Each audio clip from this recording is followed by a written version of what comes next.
마음으로 로마서 8장 26절 말씀 다 같이 한 마음으로 로마서 8장 26절의 말씀 같이 읽어보도록 하겠습니다. 이와 같이 성령님도 우리의 연약함을 도우시나니 우리는 마땅히 기도할 바를 알지 못하나 오직 성령님이 말할 수 없는 탄식으로 우리를 위하여 친히 간구하시느니라. 아멘.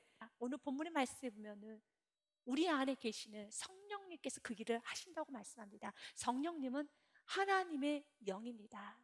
그래서 성령님을 성령 하나님이라고 하시는 것입니다.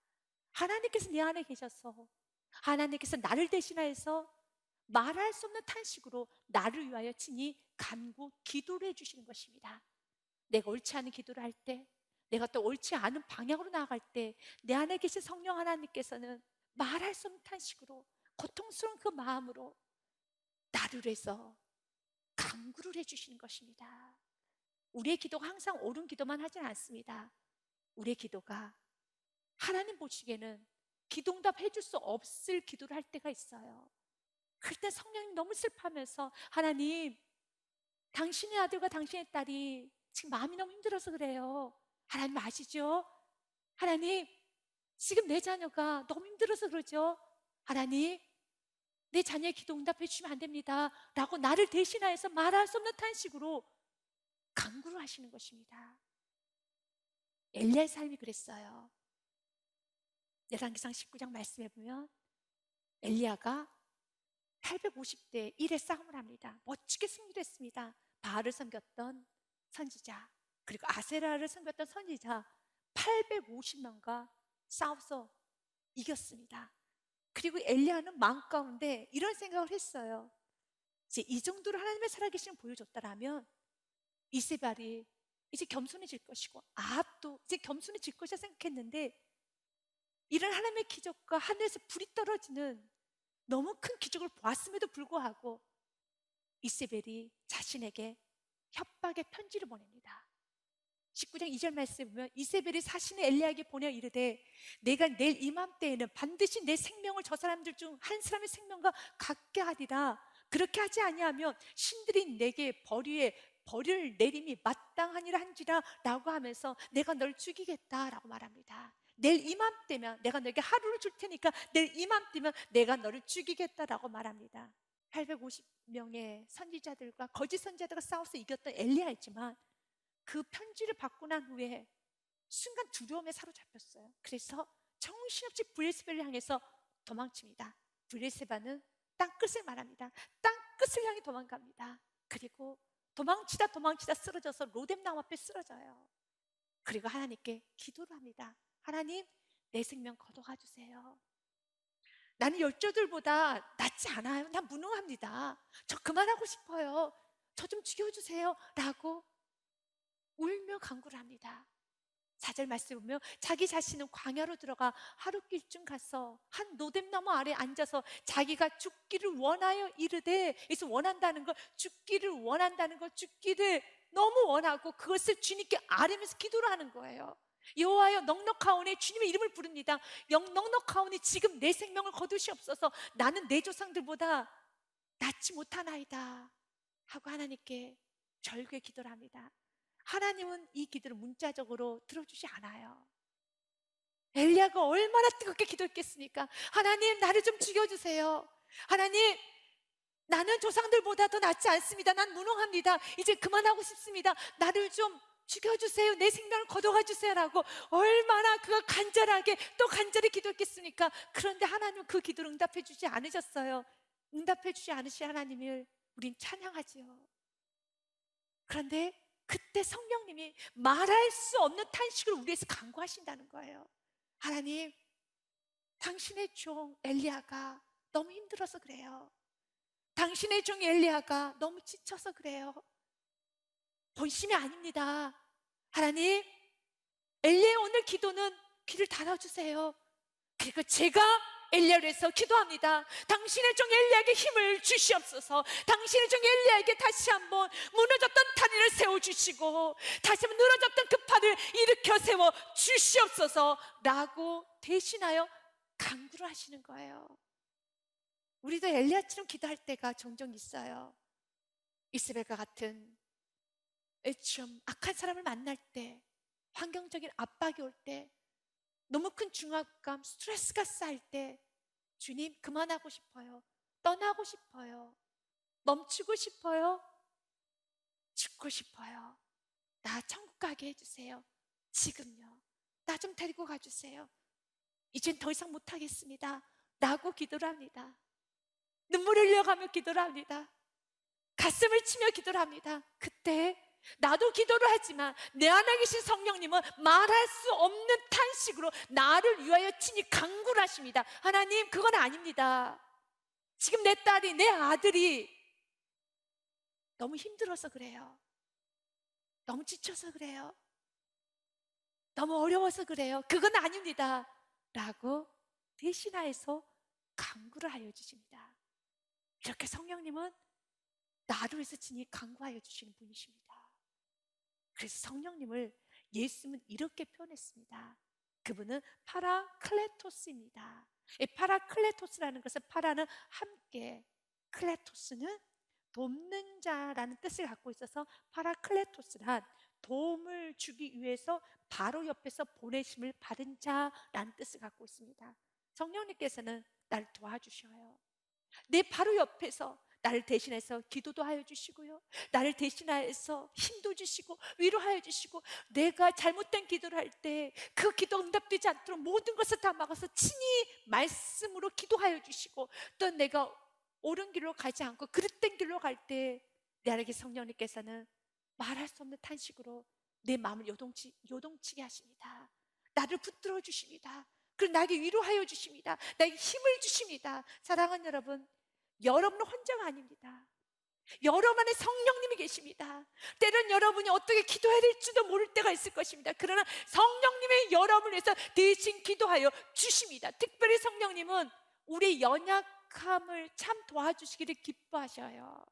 26절 말씀을 한 번 더 같이 읽겠습니다. 이와 같이 성령님도 우리의 연약함을 도우시나니 우리는 마땅히 기도할 바를 알지 못하나 오직 성령님이 말할 수 없는 탄식으로 우리를 위하여 친히 간구하시느니라. 아멘.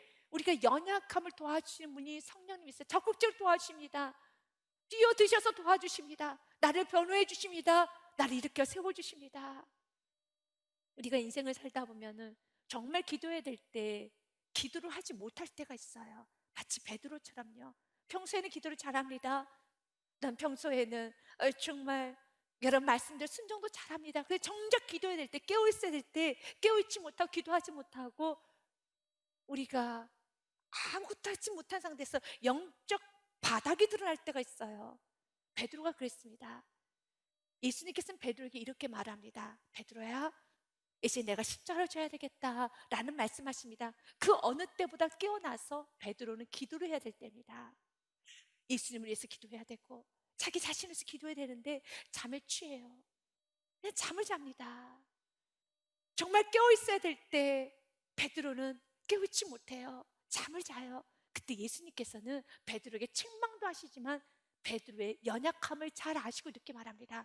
베드로야, 제자들에게 오사 그 자는 것을 보시고 베드로에게 말씀하시되 너희가 나와 함께 한 시간도 이렇게 깨어있을 수 없더냐 라고 말씀하시면서 시험이 들지 않게 깨어 기도하라. 마음에는 원이로되 육신이 약하구나, 연약하구나. 그래서 성령님 우리를 도와주시는 거예요. 우리 예수님은 우리의 연약함을 알아요. 우리의 약함을 알아요. 그렇기 때문에 예수님께서는요, 부활하시고 난 후에 예수의 영인 성령을 우리에게 보내셔서 그 성령님이 여러분 안에 내주하셔서 여러분의 연약함이 죄를 짓지 못하도록, 여러분의 연약함이 실수하지 못하도록, 여러분의 연약함이 누군가의 상처 주지 못하도록 여러분을 꼭 붙들어 주신다는 것입니다. 연약함을 우리 좀 아셔요. 그러나 그 연약함을 인해서 오늘 말씀처럼 마음은 원이로되 육신이 약하다, 연약함을 인하여서 베드로는 너무 큰 죄를 범했죠. 실수를 했죠. 넘어졌죠. 예수님을 부인하고 저주했어요.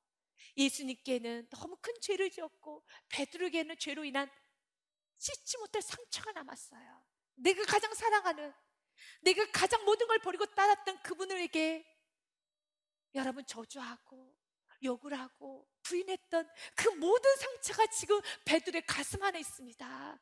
그래서 죄 짓지 말라는 거예요. 주님은 여러분의 연약함 채울하지 않습니다. 그러나 그 연약함이 통제되지 아니하면 죄를 짓게 되면 죄는 너무 아픕니다. 다윗의 삶도 그랬어요. 다윗도 여러분 밧세바의 간음의 사건이 있죠. 연약함입니다. 넘어졌어요. 그가 밧세바 간음을 할 때 하나님을 사랑하지 않았을까요? 하나님 믿지 않았을까요? 여전히 하나님 믿었고 여전히 그 안에 하나님을 사랑하는 마음이 있었습니다. 그러나 그 안에 있는 연약함이, 정욕이, 욕심이, 이기심이 그를 뒤덮었었을 때 너무 큰 죄를 범했어요. 우리가 죄의 길을 가지 못하도록, 우리가 선을 넘지 못하도록, 우리가 넘어지지 못하도록 우리를 붙들어 주시는 분이 성령님이세요. 말할 수 없는 탄식을 우리 위해서 기도하고 계셔요. 말할 수 없는 탄식으로 우리를 붙들어 주시는 것입니다. 그렇기 때문에 여러분의 연약함에 대해서 우리 성령님은 방치해두지 않아요. 여러분 이렇게 세웁니다. 여러분이 생각으로 범죄할 때, 여러분 행동을 옮기려고 할 때 안 돼. 말씀을 통하여서, 모든 환경을 통하여서, 그리고 모든 메시지를 통하여서, 수만 가지 방법을 통해서 그 길은 가지 못하도록, 그 선은 넘지 못하도록, 그 실수는 하지 못하도록, 그 말은 절대로 하지 못하도록, 그 결정을 하지 못하도록 주님은 모든 방법을 동원하여서 여러분들을 다시 죄의 자리를 떠날 수 있도록 도와주셔요.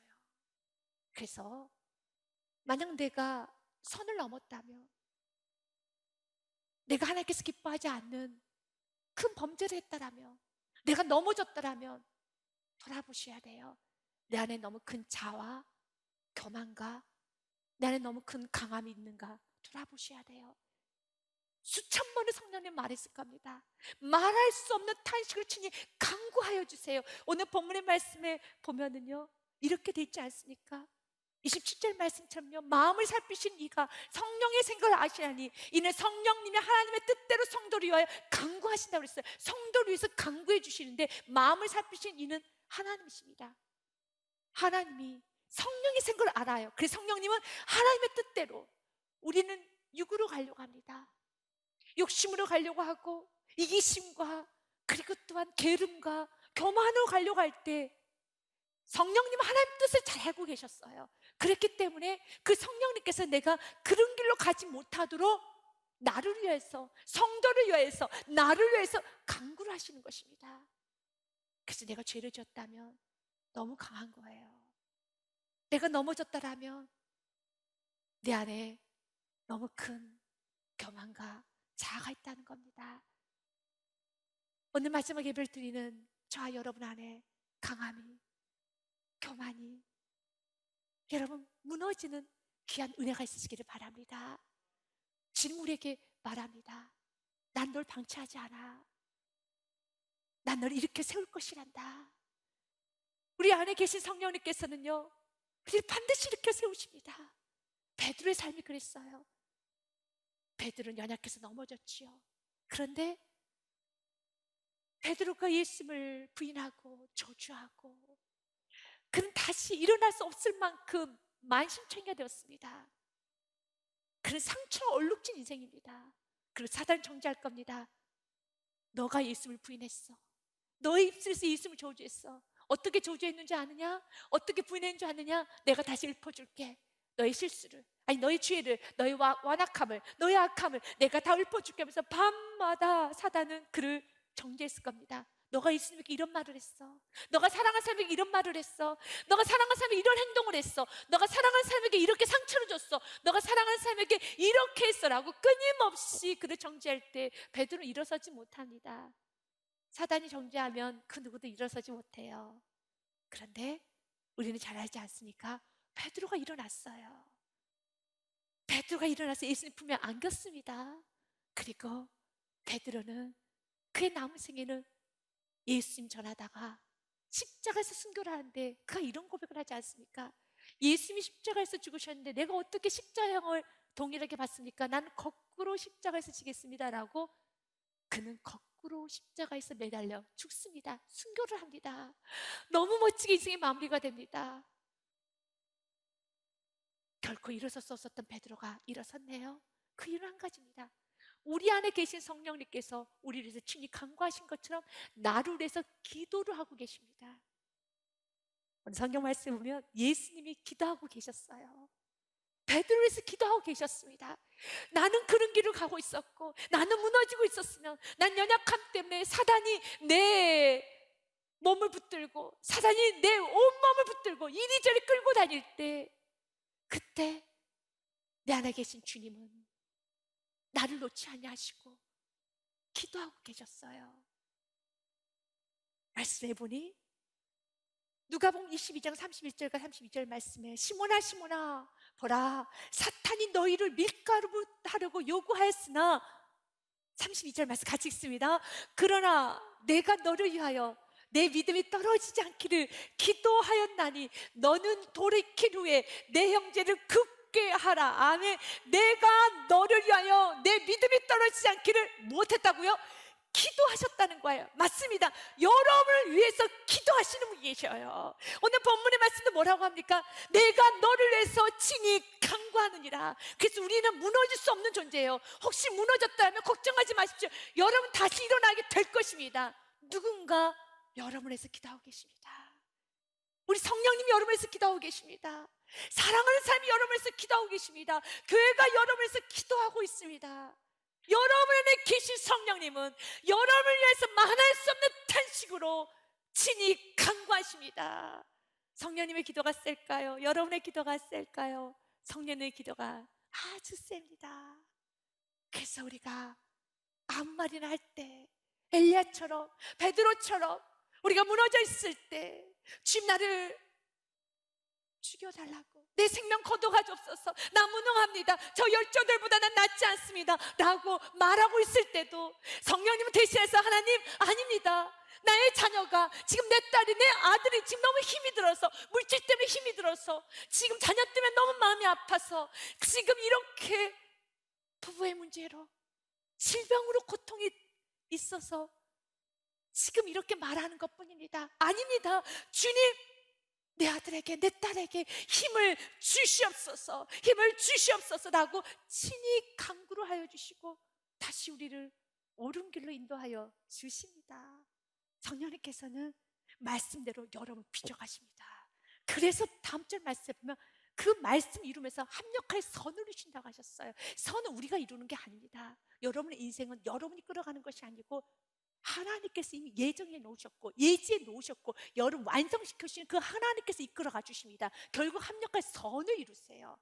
우리가 알거니와 하나님을 사랑하는 자 곧 그의 뜻대로 부르심을 입은 자들에게는 모든 것이 합력하여 선을 이루느니라. 여기서 선이라는 것은 아가돈은 어떤 부, 건강, 명예, 권력, 지식을 말하는 게 아니에요. 여기서 선은 아가돈, 이 선이라는 것은 세상에 말하는 부를 말하는 것이 아닙니다. 세상에서 말하는 여러분 권력을 말하는 게 아니에요. 그럼 선이 무엇입니까? 어떤 사람이 예수님께 묻습니다. 내가 어떻게 해야지만, 무슨 선한 일을 하여야지만 내가 천국 갈 수 있겠습니까? 라고 질문을 해요. 그때 예수님이 이렇게 대답합니다. 어떤 사람이 주님께 와서 이르되 선생님이요 내가 무슨 선한 일을 하여야 영생을 얻으리까? 내가 어떤 선한 일, 어떤 아가돈, 굿띵, 어떤 선한 일을 해야지 내가 영생을 얻을 수 있겠습니까? 라는 질문 앞에 예수님이 이런 대답을 합니다. 예수께서 이르시되 어찌하여 선한 일을 내게 묻느냐? 선한 이는 오직 한 분이시니라. 내가 생명에 들어가려면 계명들을 지키라라고 말하면서 선이 무엇인가를 정의를 분명하게 하셨죠. 선한 분이 누구십니까? 한 분, 하나님밖에 없습니다. 세상에는 선이 없어요. 여기서 합력할 선을 이루신다는 것은 합력하여 하나님을 소유한 선을 이루신다는 거예요. 결국 선이란 건 하나님이세요. 합력하여 하나님을 이루신다는 겁니다. 하나님의 성품을 이루신다는 겁니다. 그렇기 때문에 29절과 30절 말씀에 선을 좀 더 구체적으로 푼 것입니다. 하나님 미리 아신 자들을 또한 그 아들의 형상을 본받게 하기 위하여 미리 정하셨으니 이는 그런 많은 형제 중에 맏아들이 되게 하려 하심이라. 30절 말씀도 같이 읽습니다. 또 미리 정하신 그들을 또한 부르시고 부르신 그들 또한 의롭다 하시고 의롭다 하신 그들 또한 영화롭게 하셨느니라. 29절과 30절의 말씀은 신학적 용어에서는 황금의 용어라고 합니다. 정말 황금 같은 용어들이 29절, 30절 다 있습니다. 하나님은 미리 아신 자들을 신학적 용어로 예지라고 합니다. 미리 아셨다라는 거예요. 우리는 우연하게 구원받은 존재들이 아니에요. 우연하게 선택받은 존재들이 아니라 주님께서 미리 아시고 예지, 또한 그 아들 형상을 본받기 위해서 미리 정하셨다. 예정이라는 겁니다. 주님께서 미리 정하셨어요. 그런 많은 형제들 중에서 맏아들이 되게 하라 하심이라, 또한 30절 말씀에 미리 정하신 그들 또한 부르셨어요. 그것을 부르심이라고 하는 겁니다. 부르신 그들 또한 의롭다 하셨어요. 의롭게 하신 것을 우리가 칭의라고 하는 겁니다.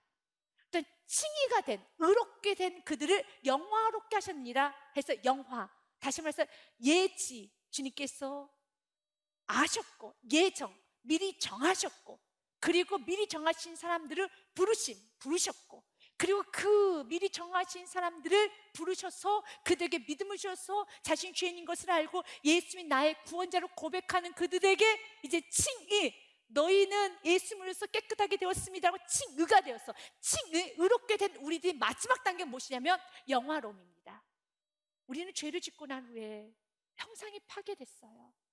창세기 1장 말씀에 보면 하나님께서는 인간을 지으실 때 자신의 형상으로 지으셨다는 말씀을 하셨습니다.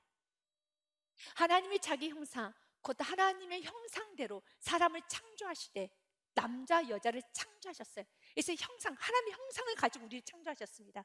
그런데 하나님 영이시기 때문에 우리가 생각하는 육체적인 어피어런스, 외형이 있는 건 아닙니다. 그런데 분명히 말합니다. 하나님의 형상대로 주셨더라고요. 현대어 성경에 보면은 자기 모습을 닮은 사람, 곧 남자 여자를 창조하셨다고 그랬어요. 우리는 하나님과 닮아 있어요. 그럼 하나님과 눈이 똑같다는 것일까요? 코가 똑같다는 것일까요? 아니죠. 하나님 영이시기 때문에 눈, 코, 우리가 생각하는 눈, 코, 입, 외형이 있지는 않죠. 그럼 무엇이 닮았습니까? 그분의 성품인 거예요. 그분의 성품 그대로, 그분의 성품, 그분의 형상, 그분의 여러분 이미지를 아담하에 넣어놓으셨어요. 죄를 짓고 난 후에 그 성품이 다 파괴돼 버렸어요. 나타나지는 않습니다. 다시 우리가 예수 그리스도를 만나고 난 후에 우리는 합력할 선을 이루어야 되는 겁니다. 그 선은 아름다운 성품 회복돼야 돼요. 하나님의 닮은 꼴이 되셔야 되는 겁니다. 하나님과 본받아야 되는 것입니다. 우리를 향해서 하나님의 향기가 드러나야 되는 겁니다. 9가지 하나님의 향이 우리의 온몸을 통해서, 우리의 온 생애를 통해서 드러나야 되는 것입니다. 고린도후서 말씀에 보면은 2장 15절 말씀에 우리는 구원받은 자들에게나 그리스도인들에게나 망하는 자들에게나 교만하고 이기적이고 이스벨 같은 아합과 같은 그런 사람들에게도 하나님 앞에서 그리스도의 향기라는 겁니다. 어떤 향이 나와야 되겠습니까? 어떤 향이 있어야 되겠습니까? 우리 하나님께서 여러분 드러나신 향이 있어요. 우리 하나님은 좋은 향기가 납니다. 성경에서는요 성령의 열매라고 표현합니다. 하나님은 이런 향기가 나요.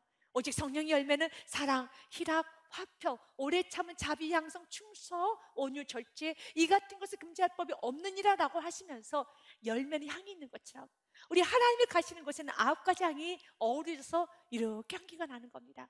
저와 여러분이 바로 그 향기가 나야 돼요. 9가지 향이 나야 되는 겁니다.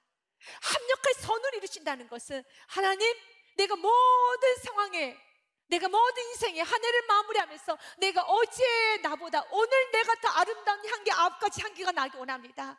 내가 작년보다 올해보다 내년에 더 아름다운 향기가 드러나기 원합니다. 아름다운 향이 나셔야 되는 것입니다. 그래서 28절 말씀에 합력할 선을 이루는 것은 믿지 않은 사람들에게 합력할 선을 이루는 게 아니에요. 우리가 알거니와 하나님을 사랑하는 자, 그 뜻대로 부르심 입은 자들에게 주께서 부르신 나의 자녀들만이 선을 이루어 가십니다. 그래서 그 선을 이루어가는 과정에서 지금 우리에게 때는 연단을 하시기도 하고요, 우리를 또 벗기시면서 우리 안에 계신 성령님께서 우리 탄식해서 기도하셔서 우리가 욕심의 자리로 갈 때, 우리가 이기심의 자리로 갈 때 이기심과 욕심의 자리로 가지 못하도록 우리를 붙들어 주시고 우리를 이끌어 주시면서 우리를 어디로 선을 이루어 가시는 거예요. 하나님의 형상을 닮아가게 하시는 겁니다. 하나님의 9가지 향이 우리의 삶에 곳곳에 퍼져가도록 성령님께서 우리를 이끌어 주십니다. 그를 위해서 성령님은 진리의 영이시거든요. 우리가 그 아름다운 향기를 드러내는데 방해하는 것들을 말씀을 통하여서 친히 밝혀주셔요. 왜냐하면 하나님의 말씀은 살아있기 때문에 여러분들이 이 말씀을 듣고 여러분들 안에 그 향기를 바라지 못하게 하는 것을 버리셔야 되는 겁니다. 여러분, 그것을 내려놓으셔야 되는 겁니다. 부셔야 되는 것입니다. 하나님의 말씀은 히브리서 4장 12절 말씀에 보면요, 하나님 말씀은 살아있고 활력이 있어서 좌우여 날선 어떤 것보다 더 예리하여서 혼과 영과 및 관절과 골수를 찔러 쪼개기까지 하며 또 마음의 생각과 뜻을 판단하신다고 하셨어요. 성령님께서는, 진리의 영신 성령님은 우리를 밝히 드러내셔서 향을 내지 못하게 하는, 하나님의 성품 닮아가지 못하게 하는 모든 죄악된 걸 다 드러내신 겁니다.